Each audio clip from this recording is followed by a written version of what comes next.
वहीं दिल्ली पुलिस ने कैंसर की नकली दवाई सप्लाई करने वाले मुलजिम को गिरफ्तार कर लिया है। गिरफ्तार किया गया मुलजिम सीरिया का रहने वाला है। पुलिस के मुताबिक 54 साल का मुलजिम मुनीर कैंसर का मरीज बनकर इजिप्ट और टर्की से कैंसर की वो दवाइयां जो भारत में बैन है उन्हें भारी तादाद में लेकर आता था। फिर दिल्ली में दवाइयों को देश की सबसे बड़ी दवाइयों की मंडी भागीरथ प्लेस के श्रीराम इंटरनेशनल ट्रेडर्स के यहां सप्लाई कर देता था। दरअसल इजिप्ट में कैंसर की जिन दवाइयों की कीमत 30,000 रुपए थी, उन्हीं दवाइयों को भारत में लाख रुपए में बेचा जाता था। पुलिस की जांच में यह भी पता चला है कि जिन कैंसर और डायबिटिक की दवाइयों को इजिप्ट से भारत लाते थे वो भी नकली होती थी।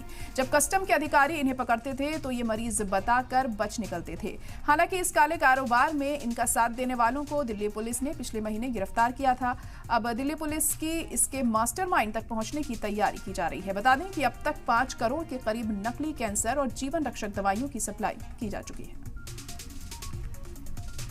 हमें इंफॉर्मेशन मिली कि कोई फॉरेन नेशनल जो है नकली दवाओं के साथ वो बेसिकली दिल्ली में है, तो फिर उसको पकड़ा गया। ये मोहम्मद मुनीर करके है, सीरियन नेशनल है, अलेप्पो सीरिया से है। ये वहाँ से दवा लाया करता था और यहाँ पे कुछ स्टोर्स में दिल्ली भर में दिया करता था। तो ये हमने ड्रग रैकेट का बस्ट किया है।